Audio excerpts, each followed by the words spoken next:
Bismillahirrahmanirrahim.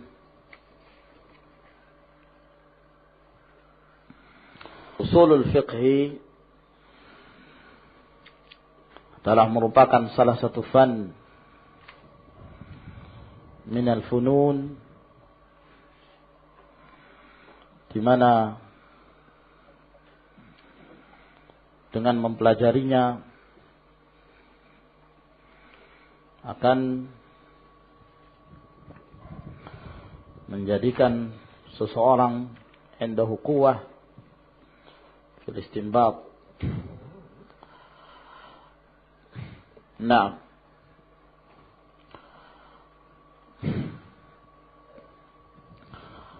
dan pelajaran usul fiqh ya ikhwan, itu jangan disangka seperti pelajaran usulul thalathah, sehingga semua orang bisa masuk. Kalau al-usulul thalathah, na'am, salah tauhid. Tapi usul fiqh, ya, ini bukan pelajaran ringan. Kalau antum sulit untuk mempelajari al-aqidah al-wasitiyah, famin babi aula usulul fiqh. Nah, jangan karena hanya namanya sama, pertamanya usul. Oh, saya mau ikut. Kita lihat saja besok atau lusa siapa yang akan meninggalkan majelis ini. Maka ikhwani fiddin a'azakumullah, usulul fiqh nampak dari namanya bahwa ini hubungannya dengan ilmu fikih. Hanya saja perbedaannya bahwa usulul fiqh ini merupakan usul, prinsip, pondasi untuk kita membangun fikih dan amalan kita di atasnya. Maka dari sini menunjukkan kemuliaan ilmu ini. Sebab kemuliaan satu ilmu itu tergantung dari kemuliaan al-ma'lum, siapa yang akan diketahui. Syaraful ilm bi syarafil ma'lum. Kemuliaannya suatu ilmu, ya, itu tergantung dari kemuliaan apa yang akan diketahui. Seorang dengan mempelajari usulul fiqh tersebut akan menyebabkan dia akan mengetahui bagaimana cara istinbat, bagaimana cara mengamalkan yang rajih di dalam permasalahan agama ini. Nah, adapun tentang ilmu ini, di zaman Rasulullah sallallahu alaihi wasallam belum ada ilmu tertentu ataukah ilmu khusus yang disebut dengan ilmu usulul fiqh. Ini tidak didapatkan di zaman Rasulullah sallallahu alaihi wasallam. Sama seperti ilmu mustalahul hadis, ilmu nahwu, dan ilmu-ilmu yang lainnya. Ilmu nahwu tidak ada di zaman Rasulullah sallallahu alaihi wasallam. Disebabkan karena bahasa mereka adalah bahasa yang saliqah, yang memang sudah menjadi watak mereka fasih di dalam berbahasa Arab. Sehingga tidak memerlukan adanya kaidah-kaidah yang menuntun mereka di dalam berbahasa, karena memang asal dari bahasa mereka sendiri adalah fasih. Nah, demikian pula ilmu mustalahul hadis di zaman Nabi sallallahu alaihi wasallam tidak dibutuhkan. Ya. Sebab ilmu mustalahul hadis tersebut tujuannya adalah untuk mengecek mana hadis yang sahih, mana hadis yang dhaif. Sedangkan di zaman Rasulullah sallallahu alaihi wasallam yang seperti ini tidak dibutuhkan. Sebab mereka hidup bersama Rasulullah alaihi wasallam, ada permasalahan mereka tinggal mendatangi Rasulullah alaihi wasallam, dan para sahabat kulluhum udul, mereka adalah orang-orang yang adil di dalam menyampaikan apa yang mereka dengarkan dari Rasulullah sallallahu alaihi wasallam, sehingga ilmu ini pun tidak dibutuhkan. Ilmu usulul fiqh pun belum ada, ya, yang disebut dengan ilmu khusus, yang disebut dengan ilmu usul fiqh di zaman Rasulullah sallallahu alaihi wasallam. Nah, Akan tetapi bukan berarti menunjukkan bahwa ini seluruhnya disebut dengan ilmu yang bid'ah yang tidak boleh dipelajari. Wa al bid'ah kulluha dhalalah. La. Ya. Sebab ini adalah merupakan ilmu-ilmu yang wasilahnya adalah untuk mempelajari Al-Quranul Karim dan sunnah Nabi sallallahu alaihi wasallam. Wa ma la yatimul wajib illa bihi fahuwa wajibun. Nah, ilmu usul fikih sendiri, walaupun secara pelajaran khusus belum ada, akan tetapi bukankah usulul fikih itu kawaid-kawaidnya, bawabitnya semua diambil dari Al-Quran dan As-Sunnah, ditetapkan dari Al-Quranul Karim dan Sunnah Nabi Sallallahu Alaihi Wasallam.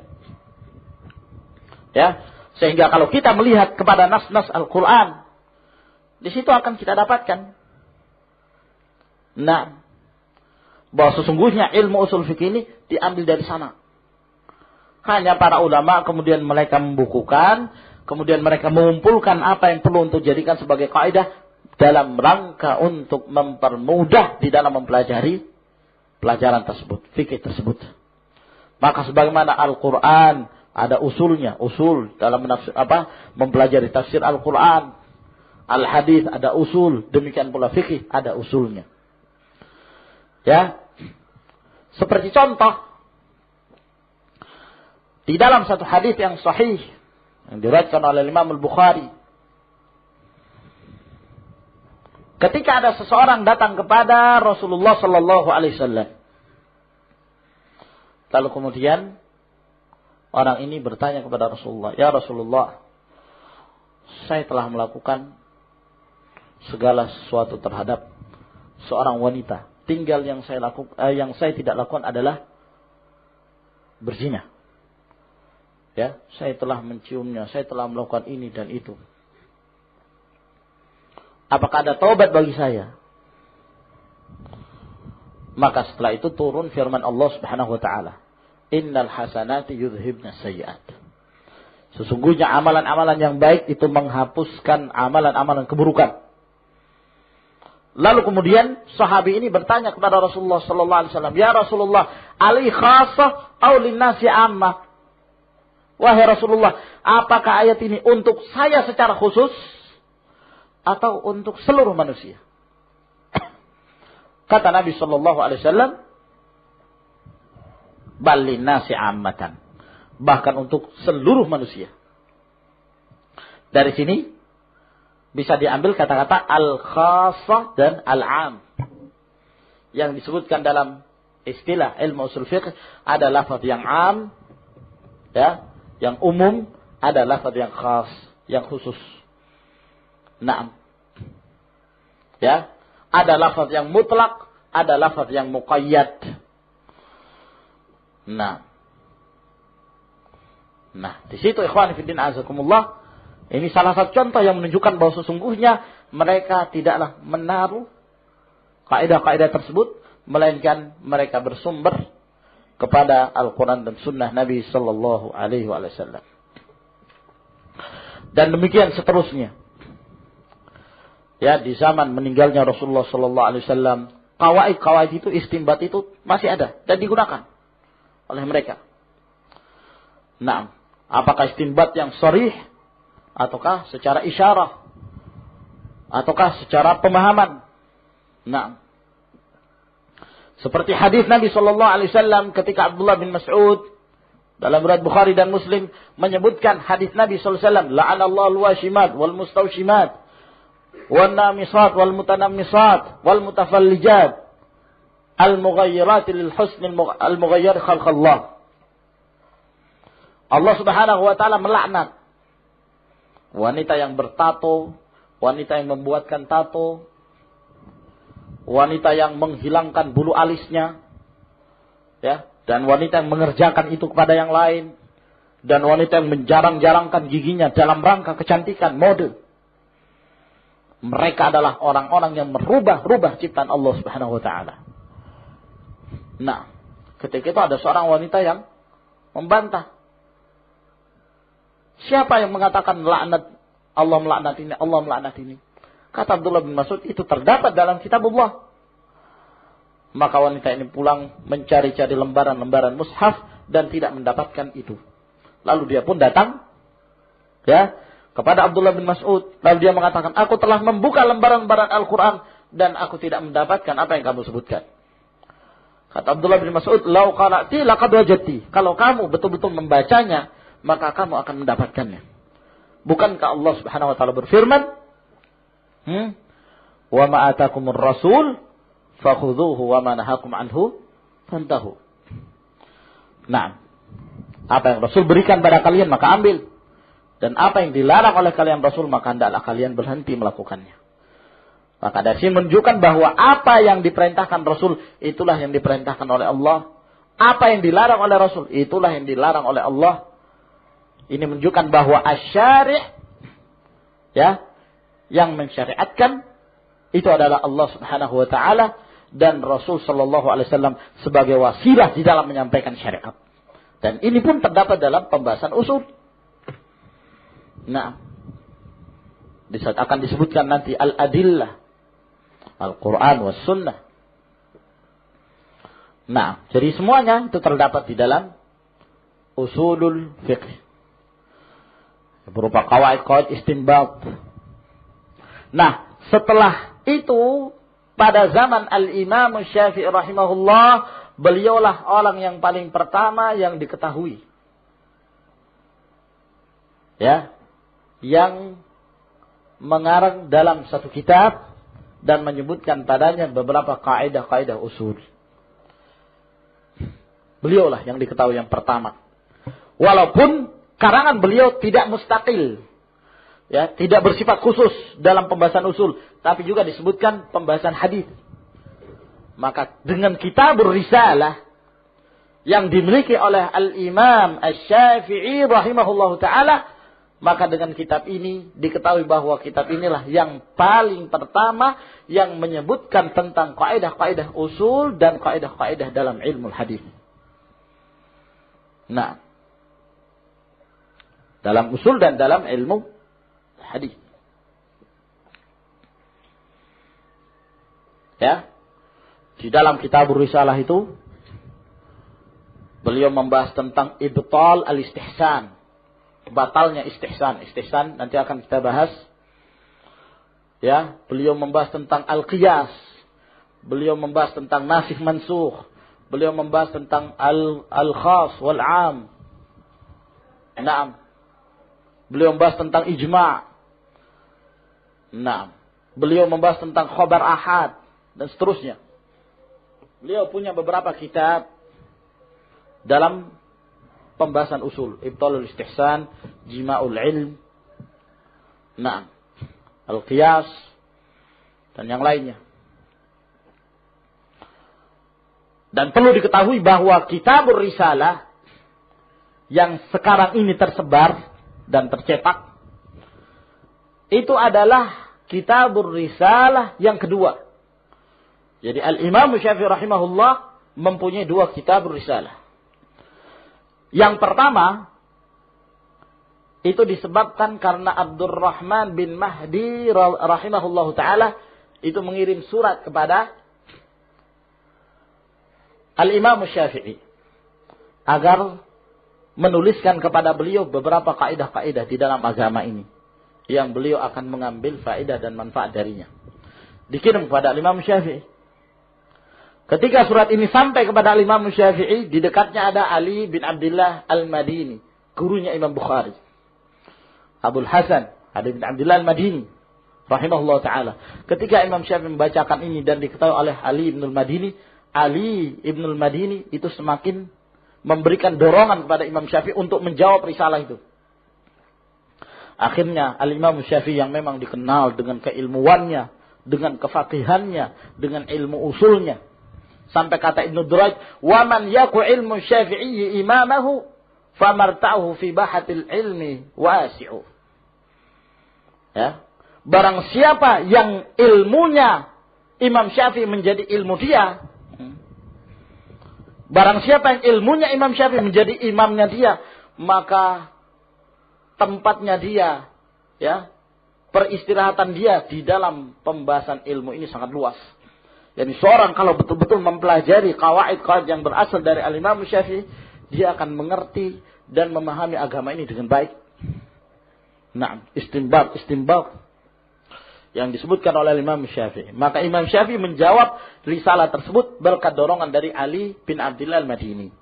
Maka ditulislah beberapa qawaid dan usul. Dikirim kepada Abdurrahman bin Mahdi melalui seorang yang bernama Al-Harith bin Suraij Al-Khawarizmi, Tsumma Al-Baghdadi.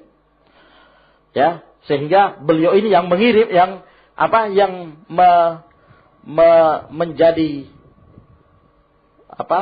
tukang posnya. Itu Al-Harith bin Suraij yang menjadi tukang pos yang mengantarkan surat ini kepada Abdurrahman bin Mahdi, diberikan julukan An-Naqal, karena dialah yang memindahkan kitab risalah tersebut dari Imam Syafi'i kepada Abdurrahman bin Mahdi.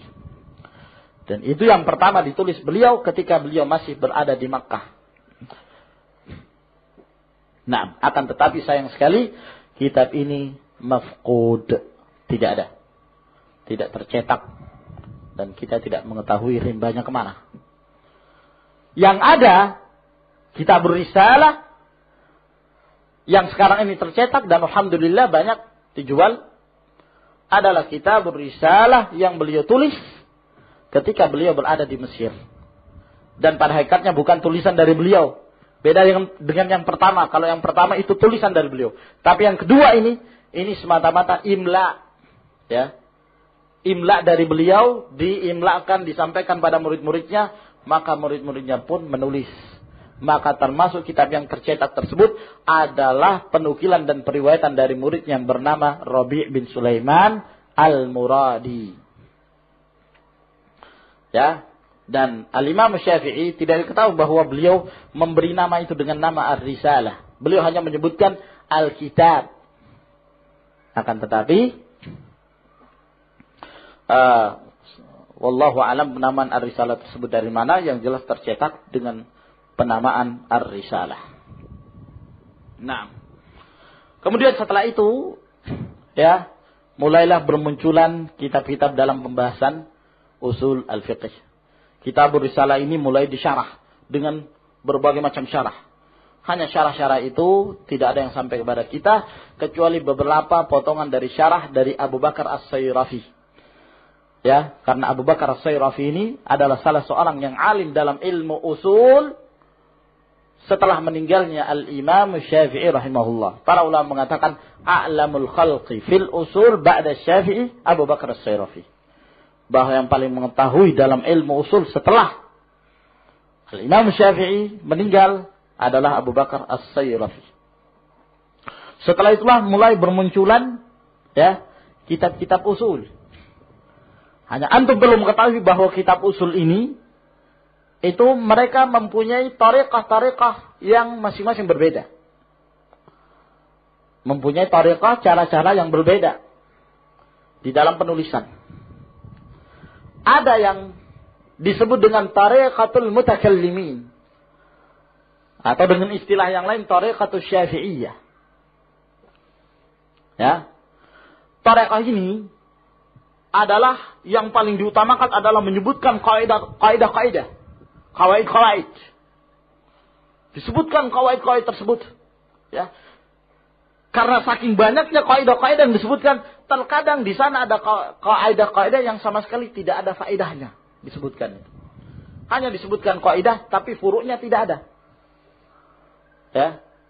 Disebutkan ini kaidah, disebutkan ini usulnya ini. Padahal ketika dicari dalam ilmu fikih tidak ada sama sekali. Nah, ini terlalu takalluf dalam menyebutkan kaidah-kaidah tersebut. Nah, kata Al-Imam Syatibi rahimahullah di dalam kitabnya Al-Muwafaqat, setiap permasalahan, kullu mas'alatin marsumah, ya. Setiap permasalahan yang tertulis fi usulul fiqh, di dalam ilmu usul fiqh, la yanbani 'alaiha furu'un fiqhiyah aw adabun syar'iyyah aw la takunu 'aunan 'ala dzalik. Setiap kaidah-kaidah yang dituliskan di dalam ilmu usul fiqh yang tidak dibangun di atasnya cabang-cabang dalam masalah fikih, ataukah tidak menimbulkan adab-adab yang syar'i, atau tidak menjadi pendorong atas hal tersebut, fawad'uha fi usulil fiqh ariyah, maka diletakkannya dalam pembahasan usul fikih tidak ada gunanya. Ya, jangan kita mempelajari kaidah untuk mempelajari apa? Ya, cabang-cabangnya, permasalahan-permasalahannya. Misalnya apa? Al-amru yaqtadil wujub. Perintah itu, ya, faedahnya apa? Memberikan faedah atau mengharuskan wajibnya sesuatu yang diperintahkan. Maka jelas bagi kita, amalan ada. Sehingga ketika kita menerapkan dalam ilmu fikih jelas. Iya kan? Nah, seperti misalnya salah satu contoh yang mereka sebutkan sebagai kaidah, ya, tapi tidak ada dalam furu'. Ketika yakni mereka menyebutkan salah satu kaidah, su'ilan Nabi sallallahu alaihi wasallam an mas'alatin fa'ajaba bi aqal ma su'ila an. Ditanya Nabi sallallahu alaihi wasallam tentang satu permasalahan, maka Nabi menjawab lebih kurang dari apa yang ditanyakan. Yakni kurang lengkap. Mungkin tidak? Tidak mungkin. Ya.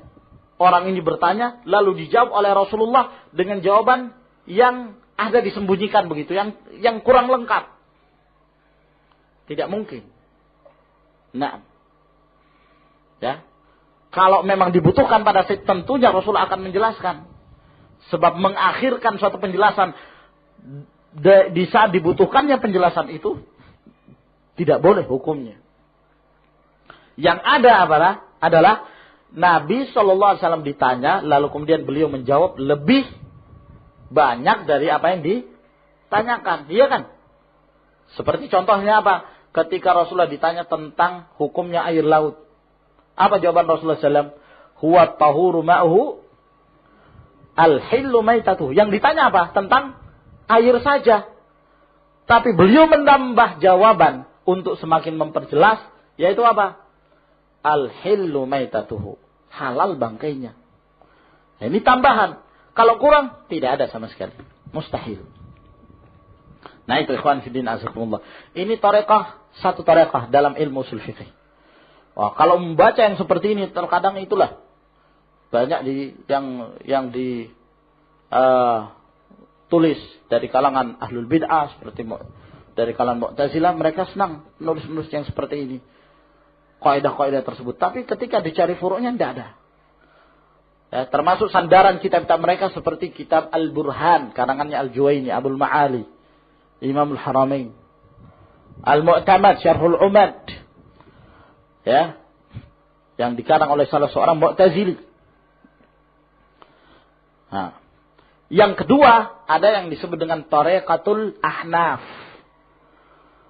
Ya, tariqahnya Al-Ahnaf. Karena memang yang banyak yang menulis dalam permasalahan ini pun orang-orang yang bermadhab Hanafiyah. Kenapa mereka senang menulis dalam kitab-kitab usul Al-Ahnaf ini? Cara mereka, jadi dilihat dulu kepada pendapat-pendapat imamnya mereka, Abu Hanifah dan murid-muridnya, dilihat pendapatnya apa. Terus dari pendapat itu dibangun di atas, baru mereka menyebut apa? Membangun di atasnya kaidah. Paham? Ya. Jadi mereka membangun kaidah itu bukan dari Alkitab wa Sunnah, tapi dari mana? Dari pendapat imamnya. Nah, ini yang bahaya juga. Sehingga terkadang ada kaidah yang mereka sebutkan tidak ada dasarnya, tidak ada dalilnya dari Al-Quran dan Sunnah, mereka jadikan sebagai kaidah. Kenapa? Karena mereka simpulkan itu dari perkataan imamnya. Atau mungkin boleh kita mengatakan secara kesimpulan, mereka ini i'taqadu tsumma istadallu. Berakidah dulu, meyakini dulu kebenaran pendapat imamnya, baru dicari-cari dalilnya. Paham? Diyakini dulu kebenaran pendapat imamnya, baru dicari-cari dalilnya. Ini tidak boleh. Nah, walhasil akhwat, ini juga cara yang di sana ada negatifnya, dan di sana ada cara-cara yang kemudian berusaha menggabungkan antara dua tarekah ini, yaitu tarekatu ahli hadis, yang mereka di saat menyebutkan kaidah-kaidah tersebut, mereka selalu menyandarkan diri kepada Al-Quran dan Sunnah Nabi Sallallahu alaihi wasallam. Ya, dan di sana ada kitab-kitab yang berbeda dengan kitab-kitab yang dua tarekat tersebut. Nah, seperti Ibnu Qayyim rahimahullah. Beliau mempunyai kitab A'lam al-Muwaqqi'in. Al-Imam Syatibi, beliau mempunyai kitab apa ya, ikhwan? Al-Muwafaqat, ya 2 jilid cetak. Ada. Yang ketiga juga seperti kitabnya Al-Furuq yang dikarang oleh Al-Qarafi. Ketiga kitab ini berbeda dengan cara-cara sebelumnya. Walhasil ya ikhwan, bahwa dalam permasalahan ini ya, dalam merupakan ilmu usul fiqih yang kemudian para ulama generasi demi generasi mereka menulis kitab-kitab tersebut.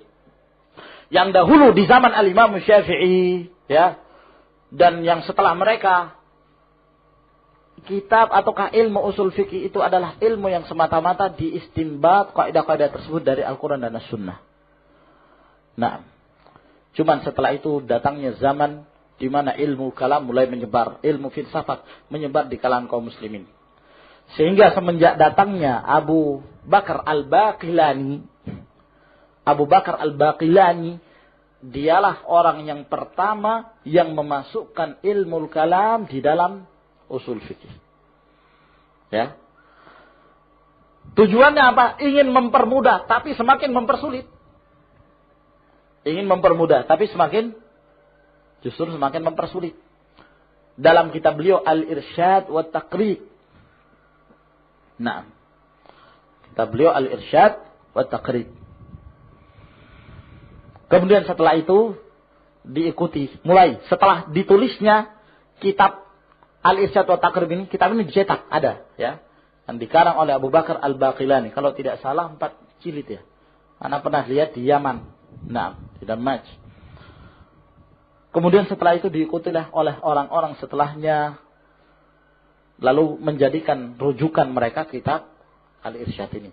Akhirnya mulai setelah itu banyak dari kitab-kitab usul fikih yang dicampuri dengan ilmu kalam. Nah, ini yang sangat mengkhawatirkan. Termasuk diantaranya adalah kitabnya Al-Imamul Juwaini, Tabul Burhan. Juga kemudian setelah itu diikuti oleh kitabnya Al-Ghazali yang berjudul Al-Mustasfa, ada dicetak. Nah, yang kemudian Al-Mustasfa ini berusaha untuk dijernihkan oleh Ibnu Qudamah rahimahullah ta'ala. Maka beliau pun meringkas dari kitab tersebut dan beliau memberikan judul Raudatun Nazir. Nah, maka dari kitab Raudatun Nazir ini ada yang mentaklik, ada yang mencarah kitab ini, Masya Allah, kitab yang bagus. Lalu kemudian termasuk di antara yang memberikan taklik dari kitab tersebut adalah Al-Imam Muhammad Al-Amin Asy-Shinqiti dengan kitab beliau Mudzakkirah fi Ushul Fiqh. Nah, jadi ikhwani fillah azakumullah, di antara salah satu kitab usul fikih yang insyaallah taala yang akan kita pelajari adalah kitab Usulul Fiqh yang dikarang oleh Syekh Muhammad bin Saleh Al-Utsaimin rahimahullah. Kita mempelajari kitab ini disebabkan karena kitab ini menjelaskan masing-masing dari usul dan kaidah-kaidah tersebut disertai dengan dalil secara ringkas yang Masya Allah sangat mudah untuk difahami. Naam. Dan kemudian setelah itu ada jenjang-jenjang berikutnya yang nanti insyaallah ta'ala akan kita pelajari kitab demi kitab yang berikutnya. Naam. Dan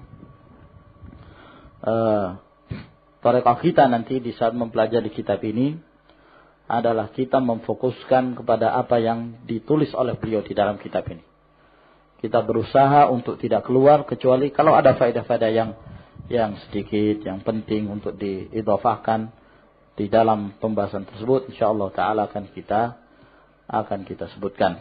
Ini sebagai muqaddimah ya ikhwan untuk mengetahui asal usul pelajaran ilmu usul fikih tersebut, dan insyaallah pada pertemuan yang berikutnya akan kita mulai di pembahasan yang pertama.